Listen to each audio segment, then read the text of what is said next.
श्री स्वामी समर्थ. कशा तुम्ही सर्व? तुम्हा सर्वांचं माझ्या व्लॉगमध्ये खूप खूप मनापासून स्वागत आहे. तुमचा आजचा दिवस खूप छान आनंदाचा आणि आरोग्यदायी जाओ ही स्वामींचरणी प्रार्थना. 4 फेब्रुवारी 2025 वार मंगळवार, रथसप्तमी आहे किंवा नर्मदा जयंती असं ओळखलं जातं. रथसप्तमीच्या दिवशी पूजा मांडणी कशी करायची, सेवा काय करायची या संदर्भात मी व्हिडिओ बनवलेला आहे. तुम्ही त्या व्हिडिओ नक्की जाऊन पूर्ण बघा. तरीसुद्धा काही महिला ह्या सर्व सेवा पूजा मांडणी करू नाही शकत, त्यांच्यासाठी मी एक उपाय सांगणार आहे. व्हिडिओ शेवटपर्यंत नक्की बघा. ज्या महिलांना काही करणं शक्य होत नाही त्यांनी एक छोटंसं उपाय करायचं आहे. रथसप्तमी हा दिवस सूर्यदेवांची जयंती म्हणून ओळखला जातो. म्हणजेच का सूर्यदेवांचा जन्मदिवस. सूर्यदेवांप्रती आपली कृतज्ञता व्यक्त करण्याचा हा दिवस आहे. खरं तर दररोज सूर्यदेवांना जल अर्पण करणं, सूर्यदेवांना अर्घ्य देणं अतिशय महत्त्वाचं मानलं गेलं आहे.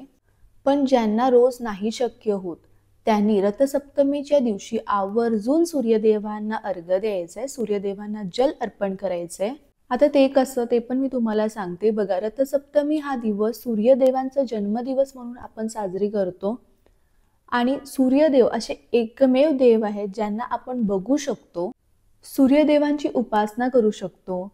ज्यांच्या कुंडलीमध्ये सूर्य हा बलवान आहे त्यांच्या आयुष्यात कधीच नोकरीमध्ये अडचणी येत नाही, प्रमोशन संदर्भात कधीच अडचणी येत नाही.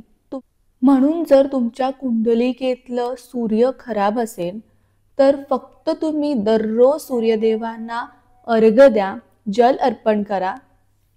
तुमच्या जे काही नोकरी संदर्भात काही अडचणी असतील तर ते कमी होतील. सूर्यदेवांना जल अर्पण करताना ओम गृणी सूर्याय नमः, ओम गृणी सूर्याय नमः या मंत्राचा तुम्हाला जप करायचा आहे. आता रथसप्तमीच्या दिवशी ज्यांना पूजा मांडणी वगैरे शक्य होत नाही त्यांनी सूर्यदेवांना अर्घ्य द्यायचं आहे. त्यानंतर तुम्हाला सेवा काय करायचं ते सांगते. रथसप्तमीच्या दिवशी आपल्याला सेवा काय करायची आहे. सर्वात पहिलं सूर्य आदित्य स्तोत्रम आपल्याला पाठ करायचं आहे. किंवा ज्यांना काही शक्य नाही होत त्यांनी 108 वेळा म्हणजे एक माळ ओम गृणी सूर्याय नमः या मंत्राचा जप करायचा आहे. अगदी सकाळी केला तर अतिउत्तम, नाही शक्य होत तर दिवसभरातून कधीही करावं. कारण हा दिवस आपण सूर्यदेवांचा जन्मदिवस म्हणून साजरा करत असतो. आता महिलांच्या बाबतीत जर मानसिक धर्म वगैरे असेल तर आपल्याला ही सेवा करता येणार नाही, कारण सूर्यदेव सुद्धा एक देव आहेत. बघा, सूर्यदेवांना जल अर्पण करताना, सूर्यदेवांना अर्घ्य देताना आपल्याला अगदी काही लोक 10, 11, 12 असं नाही, आपल्या सूर्योदयाच्या नंतर तुम्हाला जल अर्पण करायचं आहे. म्हणजे तुम्ही 8च्या अगोदर कधीही तुम्ही सूर्यदेवांना अर्घ्य देऊ शकता. त्यानंतर सूर्यदेवांना अर्घ्य देताना तुम्हाला तांब्याचा तांब्या घ्यायचा आहे, किंवा नसेल तर तुम्ही स्टीलचा सुद्धा घेऊ शकता. त्याच्यात पाणी, त्यानंतर तुम्हाला थोडेसे पांढरे तीळ टाकायचे, त्याच्यात पाणी भरायचे, त्याच्यानंतर थोडेसे पांढरे तीळ टाकायचे, त्यानंतर तुम्हाला त्याच्यात हळद, कुंकू, अक्षता टाकायचे, त्यानंतर तांबडं फूल टाकायचं आहे. कारण सूर्यदेवांना आपण तांबडं फूल अर्पण करतो म्हणून तुम्हाला तांबडं फूल त्याच्यात टाकायचं आहे. थोडंसं गुळाचा तुकडा किंवा पावडर असेल गुळाची ती तुम्ही चिमूटभर टाकू शकता प्रसाद स्वरूपात. आणि तो जल तुम्हाला सूर्यदेवांना अर्घ्य द्यायचे. कारण बघा, अर्थात आपण पूजा मांडणी करतो तर तीळ आणि गुळाचा आपण नैवेद्य सूर्यदेवांना अर्पण करतो. पण जर तुम्ही मांडणी वगैरे नसेल करा तर तुम्ही पाण्यामध्ये थोडंसं पांढरे तीळ आणि थोडंसं तुम्हाला चिमूटभर गूळ टाकायचं आहे प्रसाद रूपी, आणि ते तुम्हाला सूर्यदेवांना अर्पण करायचं. आणि सूर्यदेवांना जल अर्पण करताना नेहमी आपल्याला बघा, जर खालती झाड असेल तर डायरेक्ट झाडाला तो पाणी जाणार, नसेल तर तुम्ही छोटीशी बादली घ्यायची आहे. बाल्कनीत जरी करत असाल, फ्लॅट सिस्टम आहे, छोटीशी बादली घ्या खालती, जेणेकरून तो जो पाणी आहे डायरेक्ट बादलीत जाईल. आणि तो पाणी मग आपल्याला तुळशी सोडून इतर कुठल्याही झाडांना अर्पण करायचं आहे. त्यानंतर तुम्हाला एक मी महत्त्वाचा उपाय सांगते. त्याच्यासाठी तुम्हाला काय करायचं आहे, तांब्याच्या पाण्यात पाणी घ्या, तो तुम्हाला देवासमोर ठेवायचा आहे. ठीक आहे. त्यानंतर तुम्हाला देवासमोरच ठेवायचा, ना त्याच्यावरती हात ठेवायचे तुम्हाला, ना तो हातात घ्यायचा, देवासमोर ठेवा आणि 1 माळ गायत्री मंत्राचं जप करायचं तुम्हाला.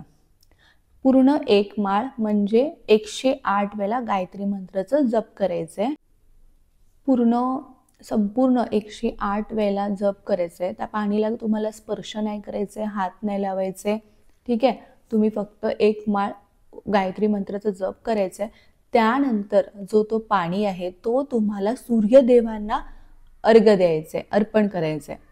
तुम्ही अर्धच पाणी अर्पण करायचंय, पूर्ण नाही, अर्ध पाणी अर्पण करा आणि जो उरलेलं पाणी आहे तो तुम्ही स्वतः ग्रहण करा किंवा घरातल्या सर्वांना पण तुम्ही थोडं थोडं तीर्थ म्हणून देऊ शकता.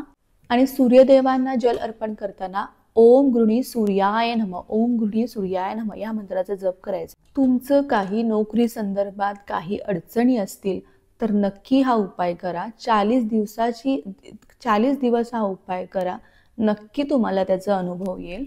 मुलं करू शकतात, मुली करू शकतात. आता माझी मुलं बाहेर राहतात शिक्षणासाठी किंवा नोकरी संदर्भात बाहेर राहतात, बाहेरगावी राहतात, तर त्यांच्यासाठी ही सेवा मी करू का? तर नाही.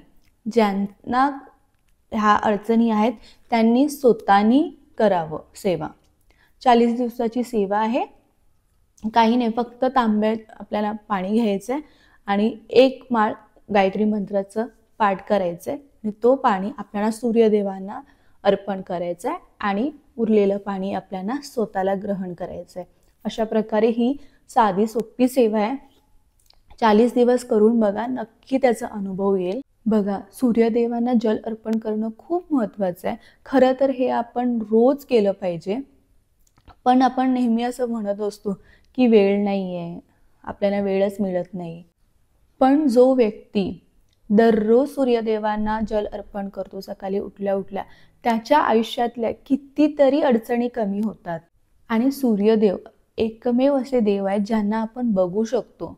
विचार करा, जर सूर्यदेव नसते, सूर्य नाही आहे, तर आपली सकाळच होणार नाही, आपलं पूर्ण आयुष्य अंधारात जाईल.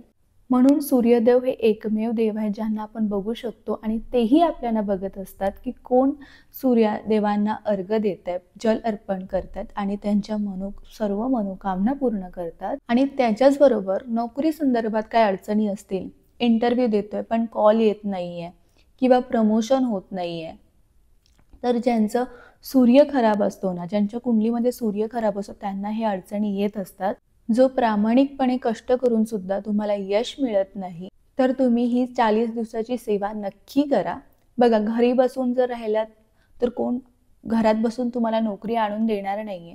नोकरी इंटरव्ह्यूसाठी तुम्हालाच जायचंय, तुम्हाला कष्ट करायचंय, पण कष्टासोबत नशिबाची साथ असणं सुद्धा तेवढंच महत्त्वाचं आहे. म्हणून ज्यांना काही शक्य होत नाहीये त्यांनी किमान रथसप्तमीच्या दिवशी सूर्यदेवांना जल अर्पण करावं. रथसप्तमीच्या दिवशी दानाला सुद्धा खूप महत्त्व आहे. बऱ्याच ठिकाणी रथसप्तमीच्या दिवशी हळदी कुंकू केलं जातं. तुम्ही अन्नदान करू शकता. तुम्ही ह्या दिवशी कडधान्य, जे धान्य आहे ते दान करू शकता. एखाद्या गरजूंना तुम्ही दान करू शकता. तुम्ही वस्त्र दान करू शकता, छत्री दान करू शकता. रथसप्तमीच्या दिवशी केलेलं दान आपल्याला अधिक पटीने मिळतं, ते कधीही वाया जात नाही. म्हणून या दिवशी दानाला खूप महत्त्व आहे. अमावस्येच्या दिवशी जेव्हा आपण दान धर्म करतो ते आपल्या पितरांच्या सद्गतीसाठी असतं, पण रथसप्तमीच्या दिवशी केलेलं दान ते आपल्यासाठी असतं. आपल्या आयुष्यातले काही अडचणी असतात ते हळूहळू कमी होतात. म्हणून रथसप्तमीच्या दिवशी दान करणं चुकवू नका. आणि दान करताना सुद्धा खरंच समोरच्या व्यक्तीला त्याची गरज आहे का हे बघणं तेवढंच महत्त्वाचं आहे. मला काही नाही जमलं तरी सूर्यदेवांना या दिवशी अर्घ्य द्या, जल अर्पण करा सूर्यदेवांना आणि ओम गृणी सूर्याय नमः या मंत्राचा जप करा. त्यानंतर सूर्य आदित्य स्तोत्राचा पाठ करा किंवा आपल्या नित्य पुस्तकमध्ये जे काही सूर्यदेवांचे मंत्र स्तोत्र आहेत ते तुम्ही पाठ करू शकता किंवा तुम्ही यूट्यूबवर लावून द्या आणि जे मंत्र स्तोत्र आहेत ते ऐका. अशा प्रकारे साधे सोपे तुम्ही उपाय करू शकता. तर ही अत्यंत महत्त्वाची माहिती मला तुमच्यापर्यंत पोहोचवायची होती. तुम्हाला जर आजचा व्हिडिओ आवडला असेल तर व्हिडिओला लाईक करा, शेअर करा आणि सबस्क्राईब करा. पुन्हा भेटूया अशाच नवीन व्हिडिओसोबत. तोपर्यंत सर्वांना बाय आणि सर्वांना श्री स्वामी समर्थ.